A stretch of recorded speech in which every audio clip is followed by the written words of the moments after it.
Ministry of the Public Service, and I want to welcome you to today's webinar entitled Emergency Preparedness.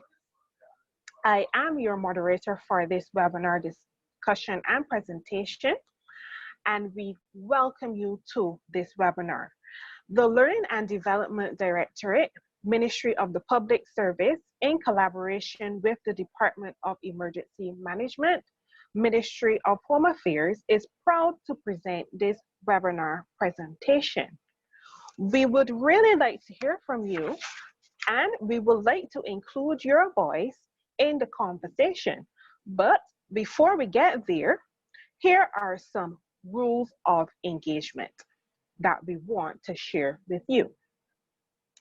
We would like all of you to mute your microphones, disable your video, pause and minimize distractions as much as possible, focus fully on the presentation, share what you've learned in the chat, reflect on your own experiences, participate. Please note that there will be a time allotted at the end of the presentations for questions and answers. So type your questions in the chat box and share your comments. The chat box option can be seen on the bottom of the screen, and I will be monitoring the chat and will share those questions in the question and answer session with the presenter. Please also note that we are recording the presentation and it will be made available to you. At this point, I want to introduce to you our presenter for this webinar, Ms. Danielle Skeet, Acting Deputy Director in the Department of Emergency Management. Ms. Skeet is the acting Deputy Director at the Department of Emergency Management. Among other things, Danielle has responsibility for the preparation, development, and implementation of public awareness and education initiatives. Additionally, Danielle serves as a liaison between the DEM and its volunteer arm, the District Emergency Organizations. This involves facilitating, coordinating, and implementing various capacity building workshops and projects for the DEO. Ms. Skeet has worked in the area of disaster management for the past 12 years. In September 2008, she joined the staff of the Caribbean Disaster Emergency Management Agency, SEDEMA, formerly the Caribbean Disaster Emergency Response Agency, in the capacity of Technical Program Officer under the Institutional Support and Capacity Building for Disaster Management in the Caribbean Project. In 2009, April, Danielle was promoted to the position of Head of Unit / Technical Coordinator of the project, which was financed under the 9th and 10th European Development Fund, and will remain in that position until the project completion in May 2011. One of the project's major achievements was the facilitation of upgrades to the information technology infrastructure of the SEDEMA participating states and the coordinating unit.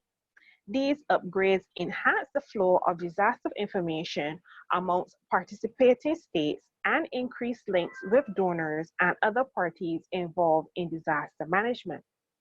Danielle holds a Master's of Science degree in Management of Tropical Environments from the University of the West Indies, St. Augustine campus in Trinidad. At this point, I will turn over the presentation to Mrs.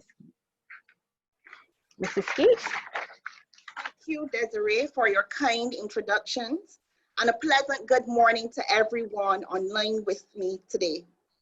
On behalf of the Director of the Department of Emergency Management, I express sincere thanks to the Learning and Development Directorate for their facilitation of today's webinar. Thanks also to you, the participants, for choosing to spend the next hour or so with me. I trust that you, and by extension, your respective ministries, departments, and statutory bodies will find the information presented useful.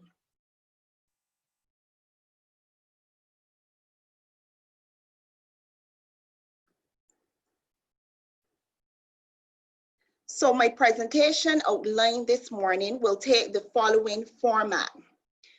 I will look very briefly to give you some background to the Department of Emergency Management within the context of the National Emergency Management System. We will then together look at some emergency management terminology, some of which is often interchanged and misused. We will, of course, be looking at the hurricane hazard because, as you are well aware, we are now into the 2020 Atlantic hurricane season. We're going to look briefly at office mitigation and preparedness activities.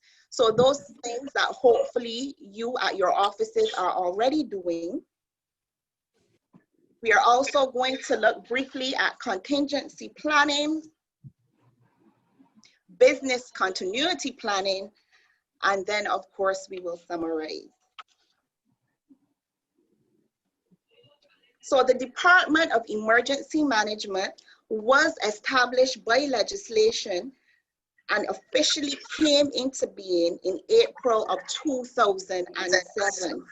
The department replaced the Central Emergency Relief Organization, better known to most older Barbadians as CERO, which, as its name suggested, was initially formed to provide coordinated response and relief after the impact of a storm or hurricane. The Department of Emergency Management, however, now has an expanded mandate. So just what is it that we do at the Department of Emergency Management? The Department of Emergency Management is the lead government agency with responsibility for managing and coordinating any response to a national emergency or disaster situation.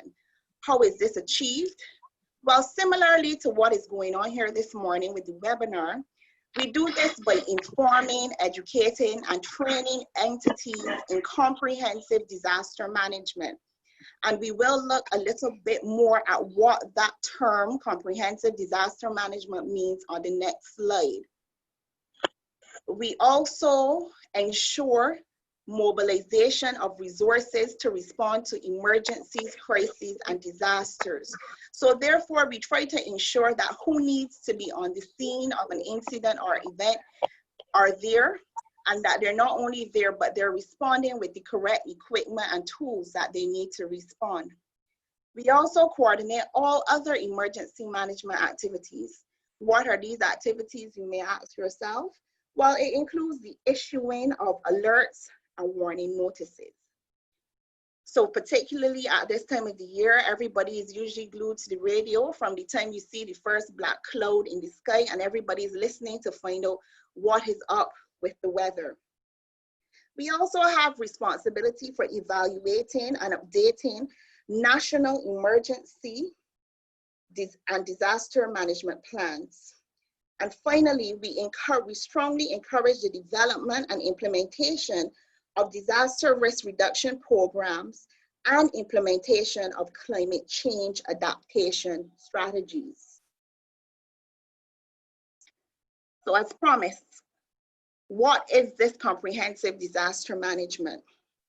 Well, the Department of Emergency Management functions under a comprehensive disaster management framework. The goal of the CDM framework is to reduce the risk and losses attributed by all hazards and enhance sustainable development. So CDM is an all-inclusive policy. So it embodies the concept of all hazards, whether these hazards be natural or man-made. We look at all phases of the disaster management continuum. So our focus and emphasis is not only on response and recovery, but even before an event, we want to look at how can we mitigate, how can we prepare, how can we make the impact of a hazard less forceful, less damaging to us. And of course, we look at all levels of society. So it doesn't matter how old you are, how young you are, everybody, every individual has a part when it comes to play with regards to their personal disaster management. So therefore, contrary to popular belief, the department's focus is not only on hurricanes during this particular period. So quickly, I'm going to go through the National Emergency Management System. Maybe when I go through this schematic, you will see yourself somewhere within. And I apologize beforehand for the use of the acronyms, but I know that we tend to use a lot of acronyms in the public service. So the National Emergency Management System. This is a broad-based, multi-sector stakeholder mechanism, and it's coordinated by the Department of Emergency Management. And it is made up of the following entities or groups. So I have the EMAC, and that means Emergency Management Advisory Council. Now, this Emergency Management Advisory Council has been established under law to provide oversight to the entire emergency management system. The EMAC comprises of representatives from the National Emergency Services and key government ministries and departments, some of which I am assuming are represented here this morning. This council is chaired by the Minister of Home Affairs, under whose purview the Department of Emergency Management falls.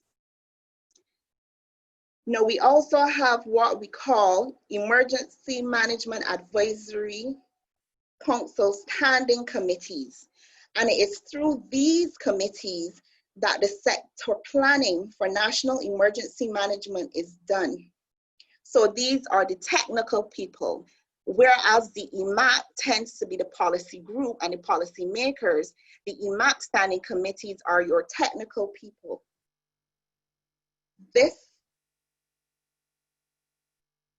These committees were established to involve the widest possible involvement of agencies or individuals who have information and skills or control resources critical to an effective management process. Also within the National Emergency Management System, as you would imagine, we have our 24-hour National Emergency Services. These, of course, include the Royal Barbados Police Force, the Barbados Defense Force, Barbados Fire Service, Barbados Met Services, and the Emergency Ambulance Service. And then one of my favorite groups within the system, we have our volunteers. Of note in this group of volunteers are the district emergency organizations, and these are the DEM's eyes and ears in our communities. The function of these district emergency organizations is to organize and coordinate the resources of their particular community so as to allow for an effective response in times of crisis. So these persons, although not first responders, are usually the first to respond by virtue of the fact that they live and work within the community. And as I said, they're very special to me. It is one thing when you are paid to do a job. It is another thing when people ask you to go above and beyond the call of duty, but you're not being paid to do it. Also included in our national volunteers would be the Barbados Citizens Band Radio Association. And these persons, finally, we also have our regional and international partners, SEDEMA, USA OFTA, and finally, we have private sector partnership, which includes the Barbados Light and Power Company Limited, Digicel, and Flow. So that was just to give you some initial background to who we are and what we do. So now we go forward to some emergency management terminology. So basically, what is a hazard? A hazard is a potentially damaging physical event, phenomena, or human activity that may lead to one or any combination of the following. So you may have injury, there may be loss of life, property damage, social and economic disruption, or even environmental degradation. Now, we would have noted all of these during the 2017 and 2019 Atlantic hurricane seasons as a result of a series of Category 5 hurricanes which devastated the islands of Dominica and Abaco in the Bahamas. Now, hazards may be classified as either being natural or man-made. And the natural hazards can again be further classified as either geological or hydrometeorological. Now, geological hazards occur as a result of movement under the earth. These hazards include earthquakes, volcanic eruptions, landslides, and tsunamis. Hydrometeorological hazards are as a result of weather conditions, and these include the tropical cyclones, which we will soon look at, storms and hurricanes, floods, droughts, and tornadoes. Now, we have absolutely no control over the frequency or intensity of natural hazards. Man-made hazards tend to include things such as chemical hazards, and these include explosions, oil spills, fires, and hazardous material events. These hazards are normally generated by industrial and technological activities which involve harmful substances and chemical reactions. Now, we are also very familiar now with health ecological hazards, which occur as a result of systems that produce diseases or pollution. These hazards include poisonings and epidemics, such as SARS, swine flu, and of course, the ever popular now, COVID-19. And finally, we have our social organizational hazards, which includes wars, civil unrest, terrorism, transport accidents. And again, we're seeing this play out even today when we look at the United States and other places across the world where we've been having riots, etc., with regards to the Black Lives Matter initiative. Now, the impact of a hazard, whether it's natural or man-made, can potentially lead to an emergency situation, which is a threatening condition that requires urgent action. The impact of a hazard could also lead to a disaster. And a disaster is a serious disruption of the functioning of a community or a society, causing widespread human, material, economic, or environmental losses, which exceed the ability of the affected community or society to cope using its own resources. Again, we would have seen this play out in 2017 after, I think it was Hurricane Maria that would have affected Dominica.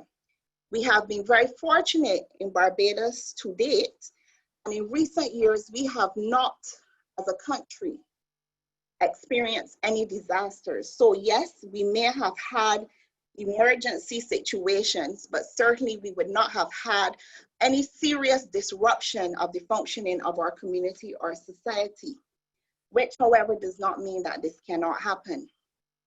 So now we've looked generally at hazards. We're going to focus now on the hurricane hazard.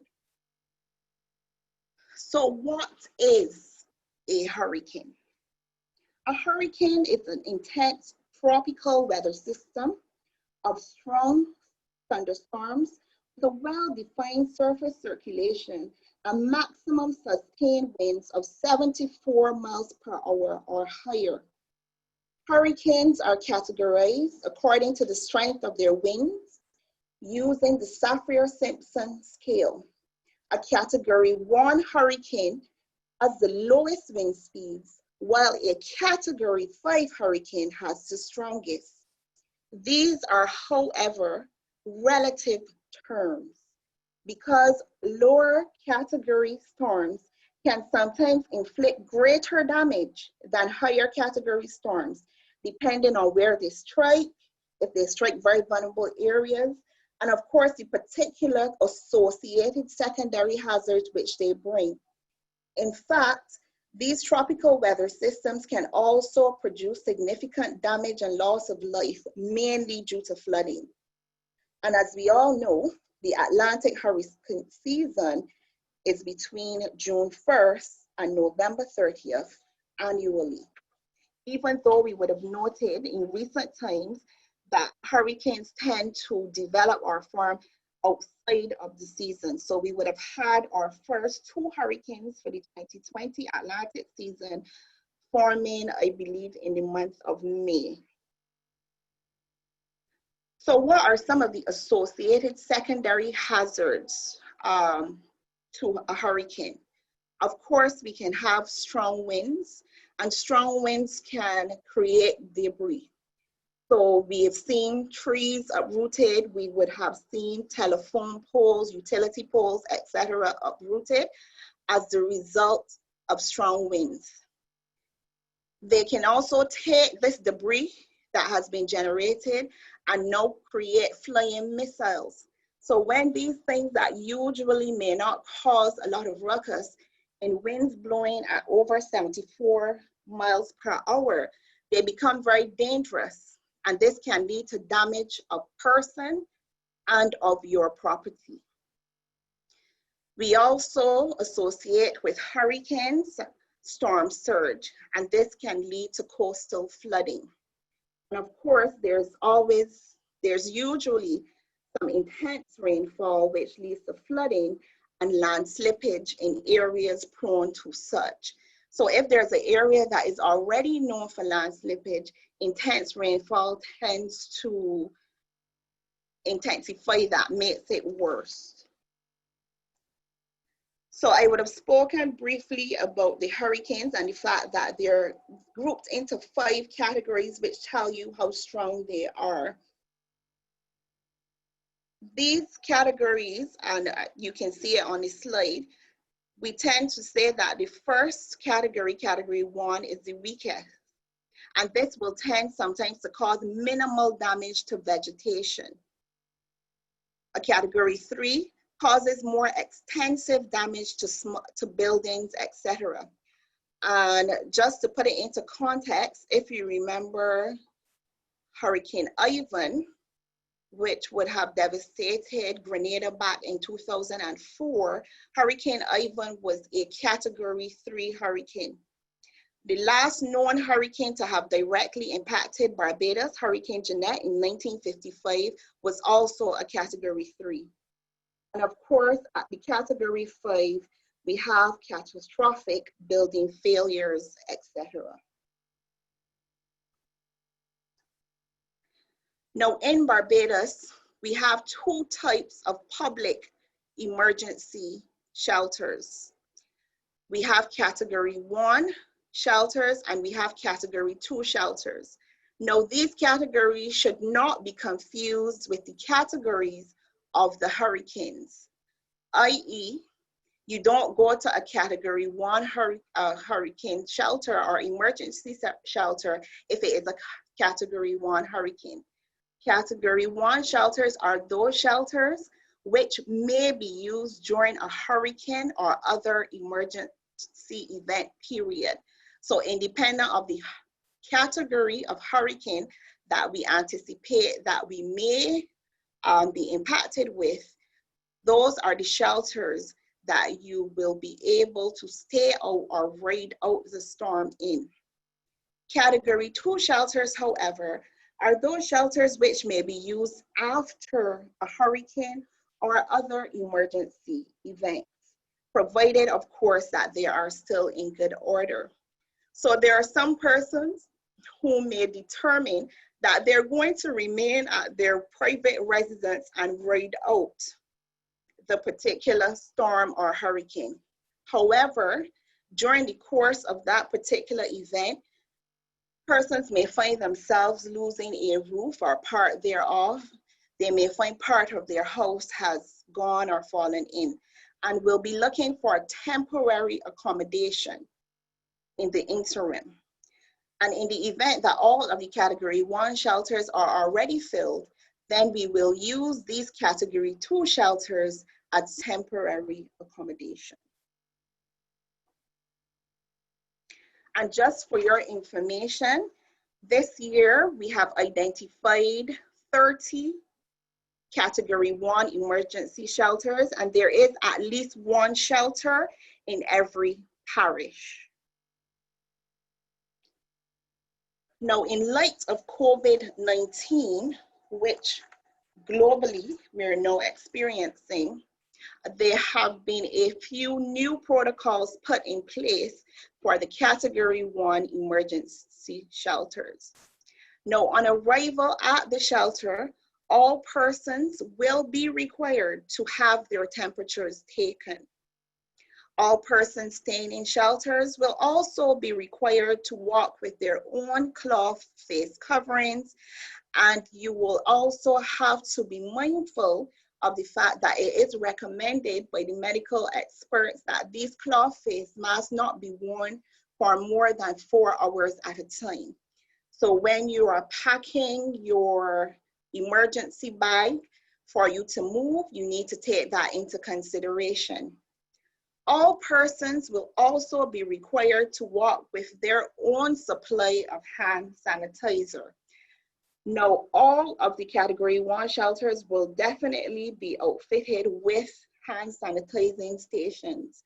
However, this is a requirement because we know that people will now be sanitizing hands, etc., on a more frequent basis. So you will be required to walk with that as well. A couple terms for you again with regards to hurricanes and storms. So a bulletin is issued if there is a significant weather system detected in the area. An advisory is issued at regular intervals when a tropical storm or hurricane is first detected within our region. Now it gets a little more serious as a watch. A hurricane watch will be issued when the hurricane continues its advance and hurricane conditions are a real possibility within 48 hours. It, however, does not mean that it is imminent. We have had occasions where just on the brink of impact, or so we thought, that these systems have veered north or dipped south. And a warning now is issued when it is established that hurricane conditions are expected within 36 hours. And it is in that time frame you definitely need to start your preparations for your businesses, for your homes, etc. Well, I shouldn't even say start. What you should be doing at this point is any completion, because all from the time the hurricane season has started, we should have already commenced our preparations.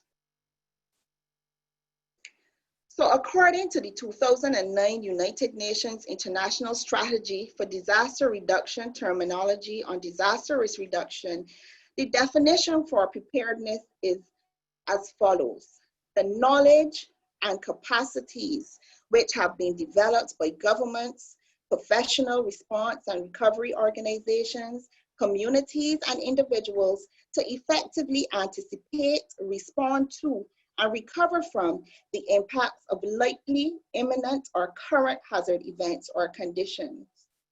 So preparedness is going to be based on a sound analysis of our disaster risk and good linkages with early warning systems. And they include activities such as contingency planning, which, as I said, we're going to look at a little later. And these, of course, must be supported by your formal institutional, legal, and budgetary capacities. Therefore, emergency preparedness and protecting our businesses and its assets during a hurricane will require planning, and appropriate safety measures have to be determined by the type of event and the amount of warning which we have.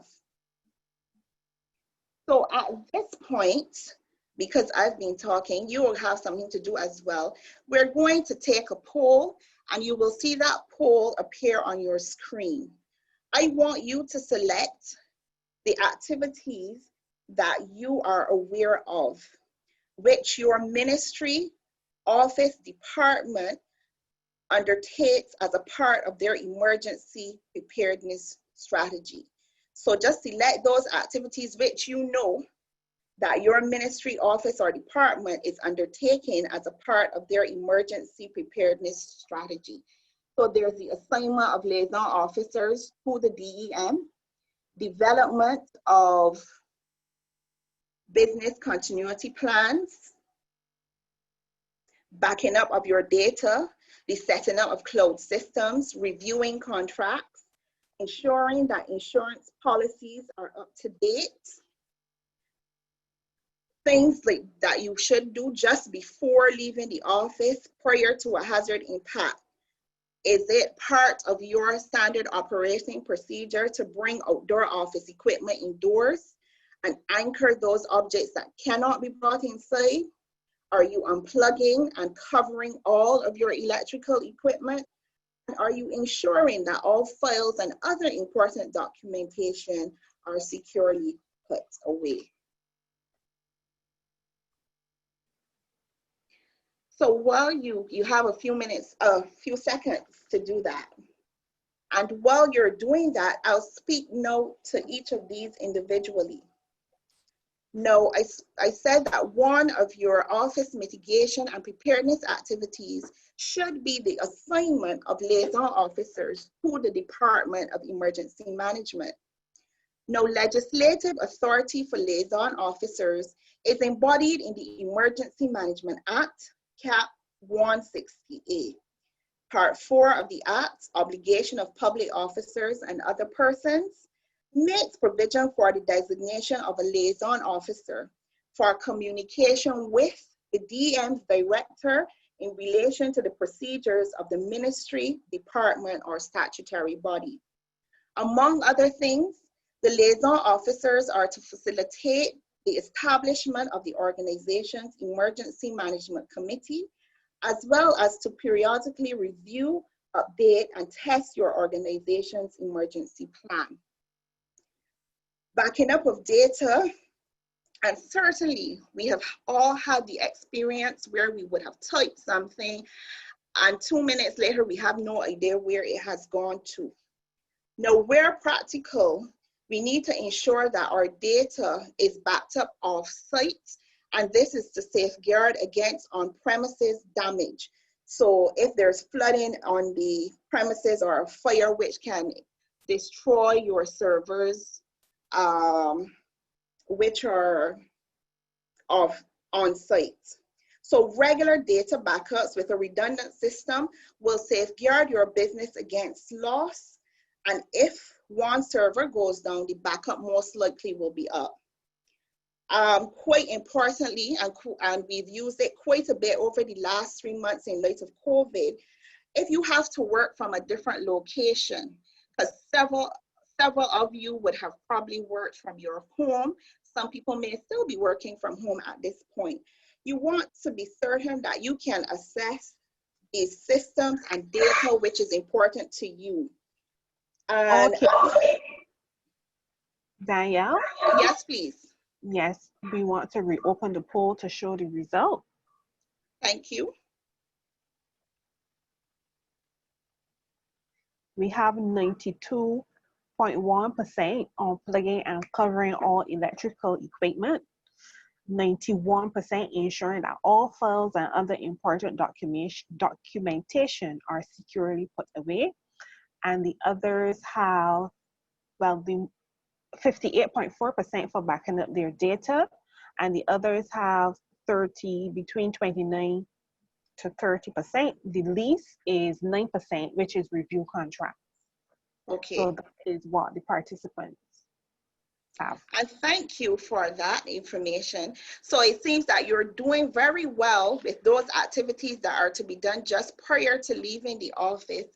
But of course, there's room for improvement, particularly in the case of the development of your business continuity plans.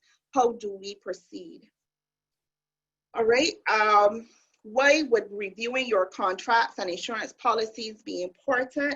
In the aftermath of a major storm, that's not really the time that you want to try to figure out what your contractual obligations are. Proactively, you will be required, and I suppose that this will be more so in legal sections as well as maybe the account section, to make sure that the contracts with your vendors and your insurance providers, landlords, if you have them, are up to date. Of course, you want to know what are the terms and conditions. What is it that your landlord will take responsibility for and what they will not take responsibility for. Now, as we said, before leaving the office, just prior to hazard impact, these are some things that you're doing. And I'm assuming that you're also doing this at your own residences. You're bringing indoors anything that can become a missile. So garbage cans for sure. You want to anchor things that you can't bring inside, like your water tanks. You want to make sure that those are secure. You want to unplug and cover all electrical equipment in the event that there's flooding or intense rain and the roof leaks.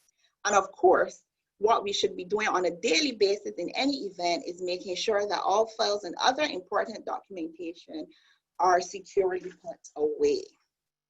So how do we ensure that these mitigation and preparedness activities are actually happen and that they're implemented? Well, the way to do this really is by having your contingency plan as well as your continuity plan. So we're going to first take a look at contingency planning.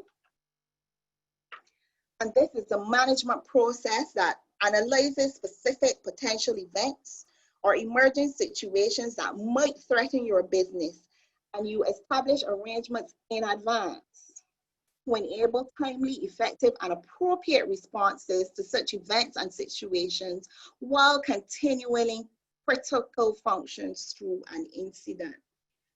And the contingency plan should be a written document to facilitate and organize these procedures during an emergency event.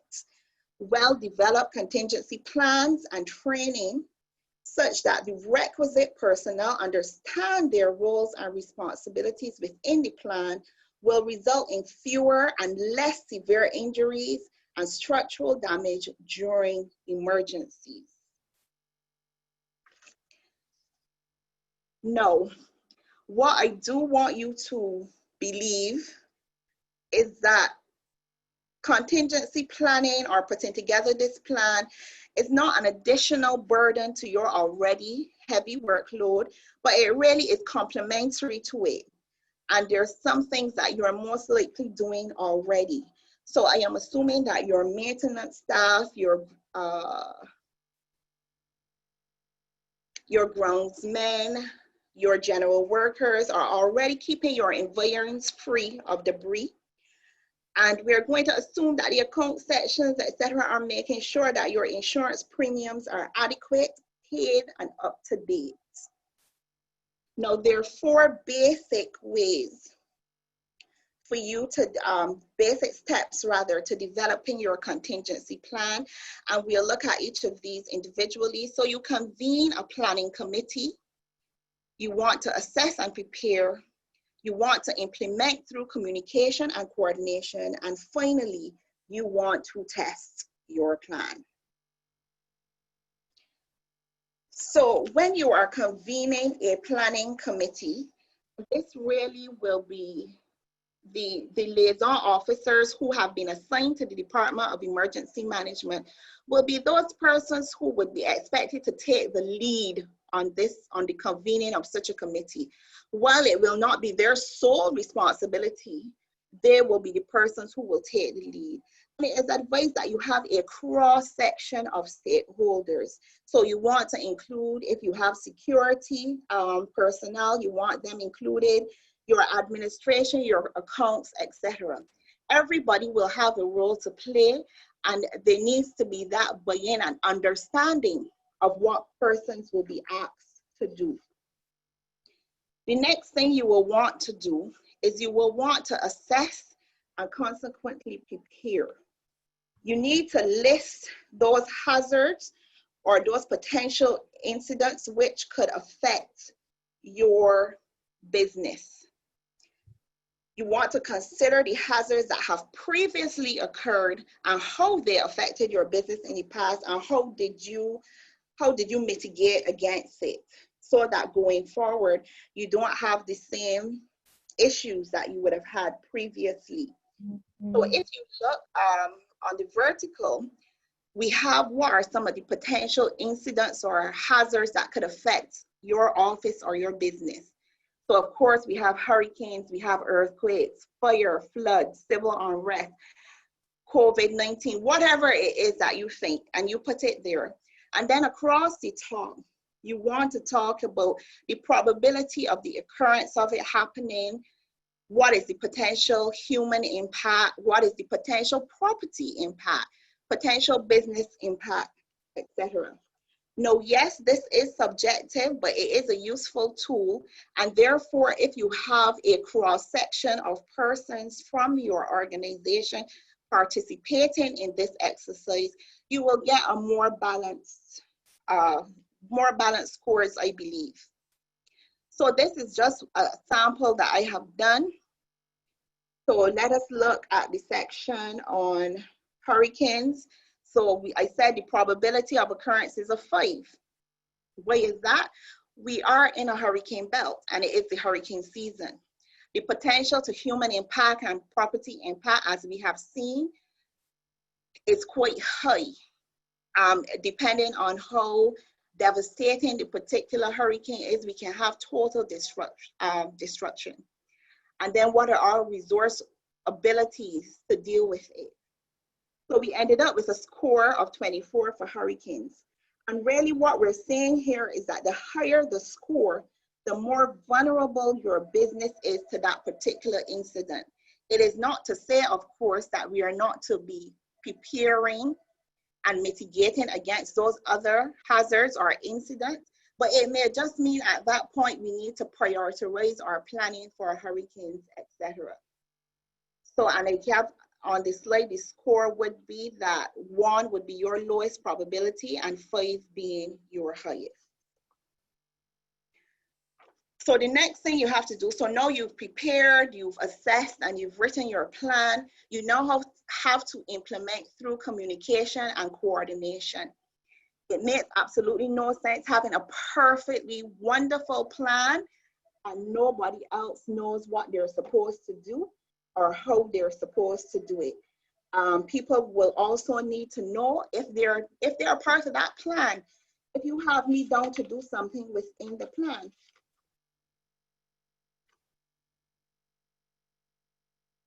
And finally, and very importantly, you need to test your plan.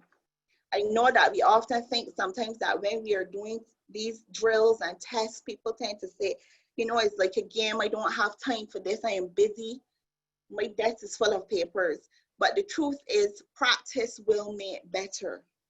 And you're testing your plan to evaluate and subsequently improve your ability to respond to a potential or actual hazard. Now, before you have an actual hazard impact or before you conduct a drill, as I would have said before, all participants need to be familiar with the organizations, if you have an emergency evacuation plan, or what your standard operating procedures are. Okay, so they need to know what it is that they're supposed to do. If it is going to be an evacuation, they need to find out how will this evacuation be triggered? How will I am on the 5th floor, how will I know that there's going to be a fire on the 1st floor? Is somebody gonna be running through with a loud hailer? Do we have an alarm system for that? What is it? Where are our assembly points? Is there good signage, clearly marking emergency exits and routes, etc.? So all of those things need to be considered. And before an emergency, before a hazard impact, you need to pre-assign your duties and emergency actions. This is just a matrix that gives an example maybe of how you would want to do this. So you have the designation or the post, what their particular emergency function is, what's the person's name, and what are their contact numbers. So you may have it that your liaison officers are responsible for the dissemination of warning for evacuation, or your receptionist may be the person who needs to call for external help. But as long as a person and their post is here, they have to know. They have to know what it is that you are assigning them to do. So I'll just quickly go through the other slides. If you're going to be conducting a drill, of course, all your participants need to act quickly and without confusion. Your delegated authority needs to be automatically enforced. So of course, at that time, you're not butting about, but you know precisely what it is you're supposed to do, because each drill has to be taken seriously. Now, after your drill, after a hurricane, after a storm, we expect that you want to take account for those under your supervision. You call them, you find out if they're okay, how they're doing. If it was a sudden onset hazard like a fire, you don't leave your safe area or return to the office until an all clear has been issued by the relevant authority, be that the fire department or the police department in the case of a bomb scare. And on return to your office, of course, you stay out of damaged areas. So after an earthquake, and you've gotten outside safely, when you return and you notice that there are any structural damage or cracks in the walls, it is advised that you stay out of there. And we have now a suggested outline, and of course these slides will be shared if you want a more time to look at it, but basically this is what we are suggesting for your contingency or emergency management plan. You have your policy statement. Of course, you include your vulnerability assessment. You name your emergency management team and their requisite functions. And I find it useful to have hazard-specific procedures and checklists. So for each hazard that you think that could possibly be affecting your business, your ministry, your department, you have hazard-specific procedures. So there's specific procedures for hurricanes, for earthquakes, for fires. And while there will be some things in common, obviously there are going to be things that are different. And then you have your annexes, your list of important telephone numbers. And that brings me to the end of contingency planning. And quickly now we look at business continuity. So while the two tend to have some similarities, business continuity, as the name suggests, places a strong emphasis on continuing operations despite a particular hazard or despite something that is happening.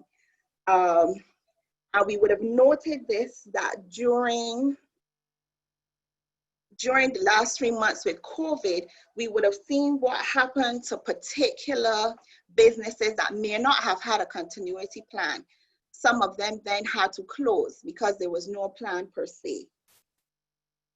So business continuity is the development of strategies, plans, and actions that provide protection or alternative modes of operations for those activities or business processes, which, if they were to be interrupted, might otherwise bring about a seriously damaging or potential fatal loss to the enterprise.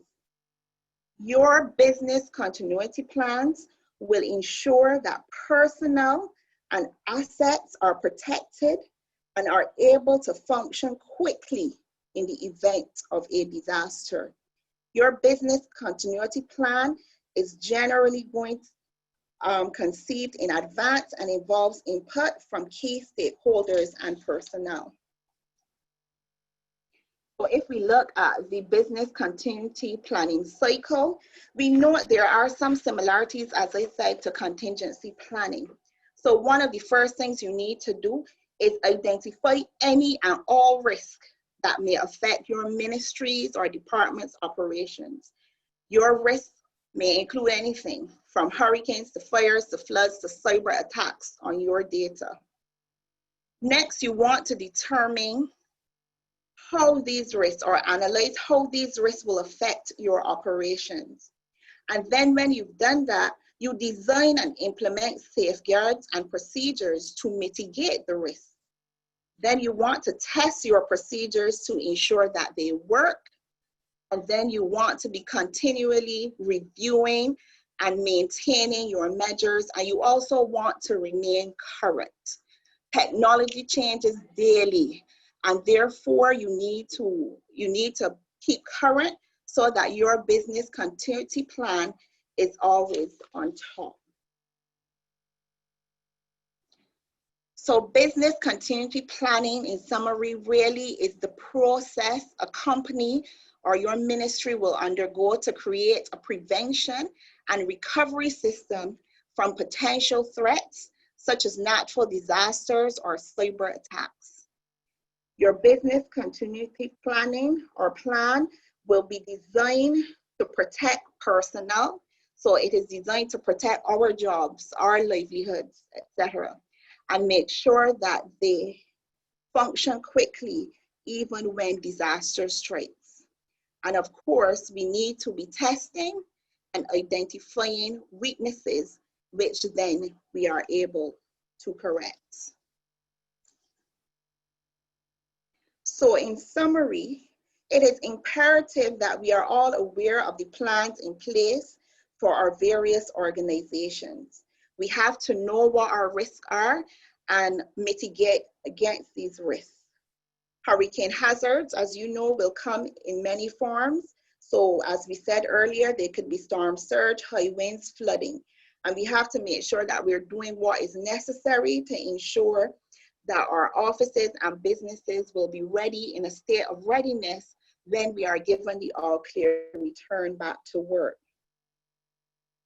Knowing your organization's potential risk, anticipating them, and being properly prepared before, during, and after a hazard impact could mean the difference between the total loss of a resource and limiting or eliminating the resulting damage. In other words, being prepared could be the difference between continuing our business or the total loss of a livelihood. It could mean the difference between minor damage to our properties or total destruction. And of course, we need to be constantly reviewing and updating plans as necessary. We understand that staff changes, people are promoted, people go to different ministries, etc. And if they have been identified previously in your contingency plan or your business continuity plan, we need to be updating at least annually to make sure that the plans are up to date. And of course, if you don't have a business continuity plan, now is the time that when you finish, you go back and you ask the powers that be, is there a plan? Can I see it? And if there's not a plan, let's begin that conversation to determine how we can quickly get a plan in place, given the fact that we are already squarely into the 2020 Atlantic hurricane season. And finally, I will ask that the information that was presented and provided today, that this information be shared with others in your ministries, departments, and statutory bodies who may not have been able to participate, so that we are all on the same page. So with that, I just want to thank you for staying the course with me and sticking it out. If you require any further information, you can visit our website, dem.gov.bb, or you can email us at deminfo@barbados.gov.bb. And on that note, I turn over to Desiree. Thank you, Ms. Keat. At this time, if you haven't done so before, you can post your questions and comments in the chat as we go into our question and answer segment. I have some questions coming in here. Ms. Keat, the first question is, During the COVID lockdown, construction projects were put on hold and have now resumed. Would you recommend halting these projects during the season, seeing that they pose a threat of loose debris becoming dangerous projectiles? Okay, thank you, Desiree, and thank you for the question. The thing is, we have to find that balance between economic stability. We need to ensure that people are still working, etc. And while I would not necessarily recommend that we have to halt projects, what I would recommend is that all of the project sites do need to have a contingency plan, and they need to make sure if for a period those projects have to be stopped or halted, they have to ensure that they have put away anything that is loose, etc. So they would need to put away any loose boards and hammers and nails and make sure that they're secured. So we did talk about that during the presentation, bringing all outdoor objects indoors and securing them. I hope that helps. Okay, thank you. Another question we have here: what are the protocols in dealing with an individual who comes to a hurricane shelter and their temperature is within range of suspicion in the midst of COVID-19? All right, so what will happen in an event like that? There are two things that could happen. Depending on the amount of time we have before impact, because obviously the shelters will close off at a particular time. It has been determined that the quarantine centers will also be used as hurricane shelters for those persons who are in quarantine. So if there is time and some person comes to a shelter and they have a suspiciously high temperature, they will be taken or directed to one of the quarantine facilities, which is closest to the shelter that they're at. If there is not time for that, areas have already been identified where you will house people who are either ill upon arrival or fall ill during the process of staying at the shelter. So there are areas for, I don't want to, like a sick bay area that has been identified for such persons. Okay, thank you. And another question we have here: are persons aware of what vital records they have and how they are treated? I'm not sure, Desiree, how I answer that one, but most persons should be aware of what documents are vital to them and to the continuing their work. So you know what you absolutely will not be able to live without. You know what will set you back at least 10 years if you cannot find it. But I am sure that this is something also that internally there should be protocols within each organization and determine what is vital to the running of our particular ministry or department. Okay, we have another question coming here.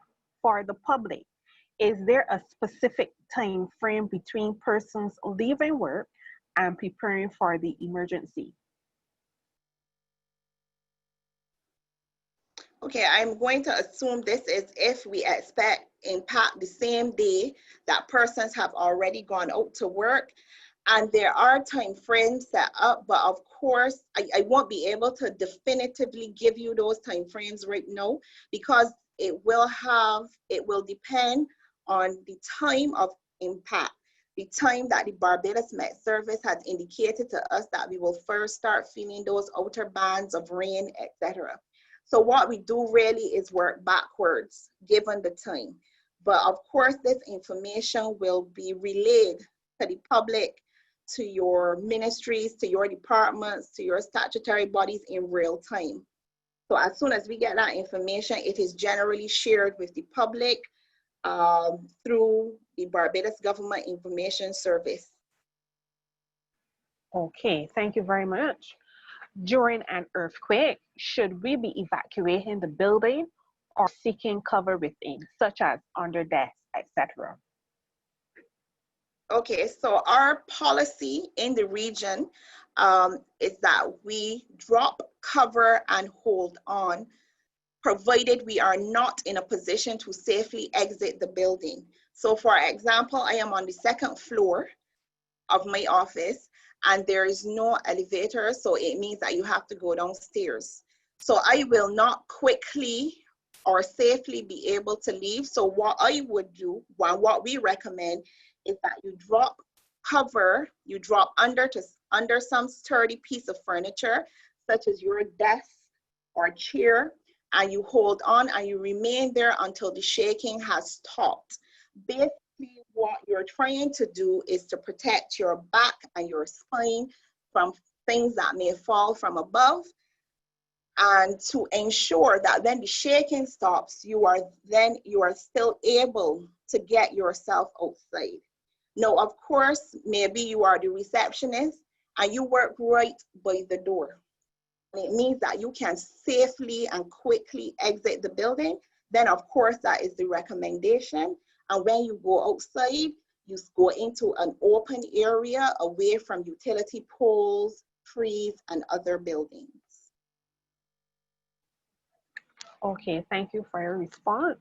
Another question coming in here: is it advisable for an organization to have an info line set up so that staff can be made aware of what is happening? For example, if the office is closed or if staff is required to visit the office to secure system. This is in a situation where staff are at home and a shutdown is due to occur later in the day. I think that is a wonderful idea, but of course these things will necessitate funding and maintenance, etc. So if the department is able to do such, there's nothing wrong with it. As we all have experienced over the last 3 months, that is how we did business really. Everything was being done remotely. Everything was being done electronically. And of course, our human resources are our greatest asset. And we would obviously want to remain in touch and make sure that everybody is as safe as they can be. Okay, another question. Is it the responsibility of staff? Is it the responsibility of staff or all staff, sorry, to assist in securing the office equipment and in securing the building? Yes, I would definitely say everybody has a part to play. Everybody has their own responsibilities. So that is why I would have showed you on one slide, we had like an action plan. It was a matrix and it outlined or detailed what each member of staff is going to be required to do. Now, at the very minimum, you will, of course, be responsible for the securing of those things that you work with on an everyday basis. And immediately, the files on your desk, perhaps the computer, your desktop, your laptop. So we would want to ensure that those things, as I said, before you leave to go home to batten down for hurricane impact, you would want to ensure that those things are well covered and that they've been unplugged, so that if they're in the event that the power goes off, etc., and there's a power surge, it doesn't, destroy the equipment. Okay, 2 more questions.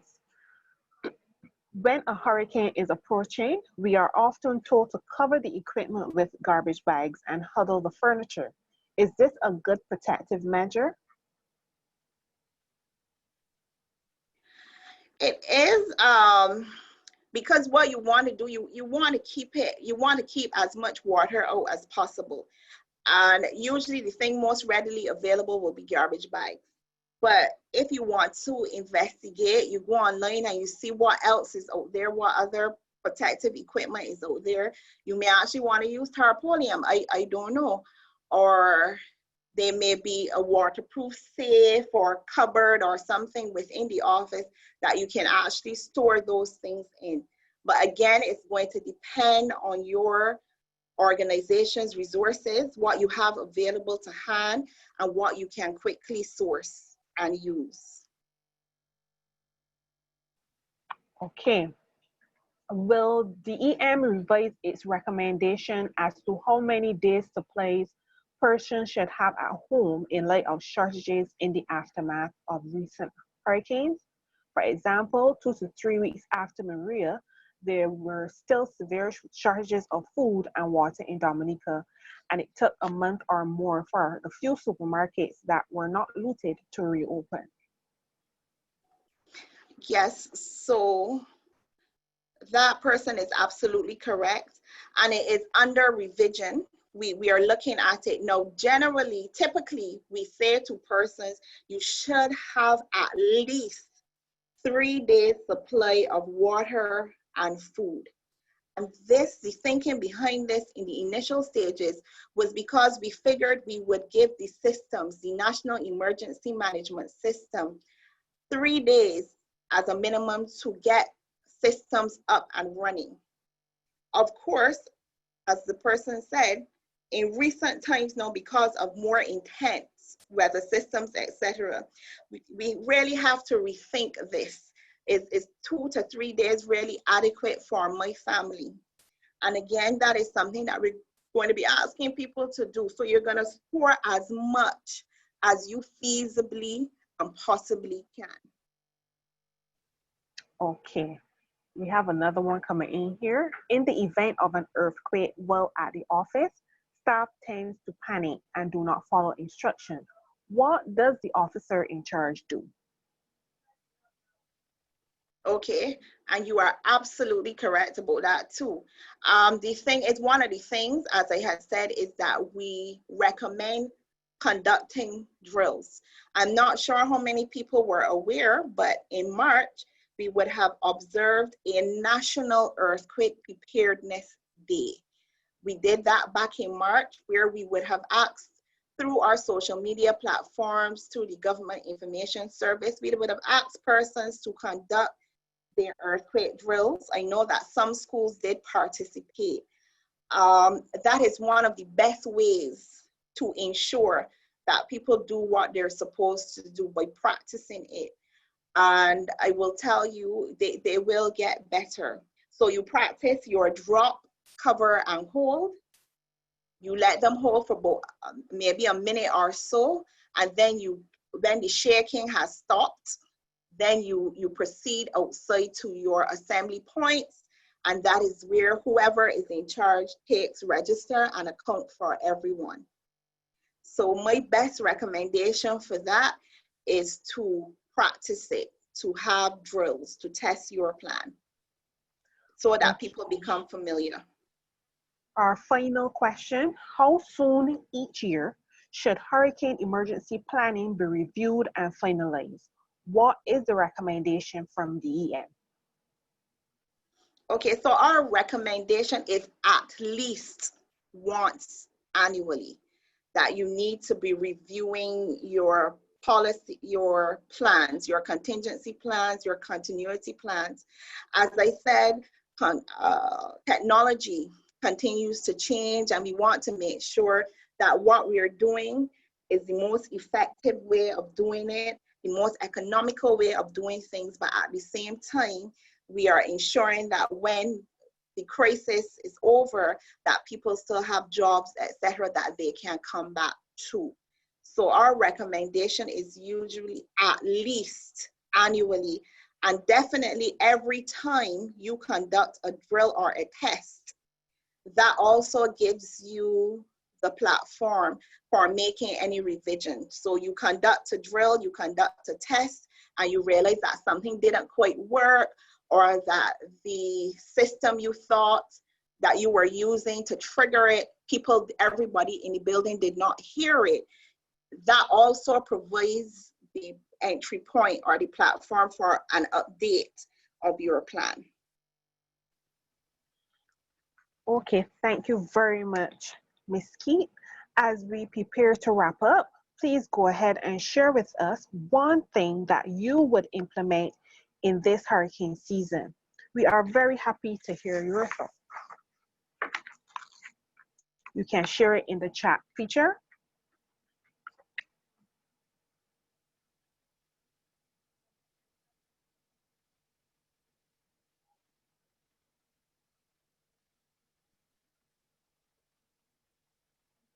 Okay, we do not have any comments at the moment.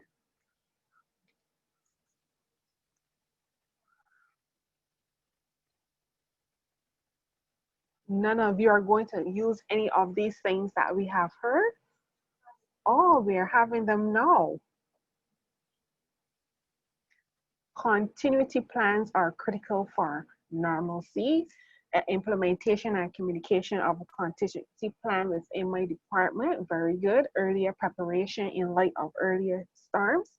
Again, the business continuity plan. So I am grateful that everyone has been able to have a learning moment in this webinar. So colleagues, that is all the time we have today for our webinar. Please look out for our follow-up emails that will contain a copy of the recording, a fact sheet, and a PDF of the slides so that you can review any information that you miss. This was a very informative and timely presentation delivered by Ms. Keith. Ms. Keith, are there any final comments before we wrap up? Just again to say thank you to the Learning and Development Directorate and also to our participants. And I implore you again to share the information. If you are not aware of your organization's business continuity plan or even their contingency or emergency plan, I'm giving you that homework that you go back and you ask about it, you find out if it exists, and if it doesn't exist, I want you to be the champion to ensure that as quickly as possible, each of your departments and ministries, etc., have one prepared. Thank you, Desiree. Thank you too, Ms. Keith. I want to thank you, the participants, for your questions and comments, also for your contribution to this presentation on emergency preparedness. I also wish to extend thanks again to Ms. Keith for accepting our invitation, and thanks to the team members and technical personnel of the Learning and Development Directorate for their support in making this webinar possible. Now, the Directorate now has a YouTube channel which you can view at your own convenience. In the upcoming weeks, we at the Learning and Development Directorate will be continuing these webinar sessions to keep you up to date on matters of importance to the public service and to you as public officers. Continue to stay safe and enjoy the rest of your day. Thank you.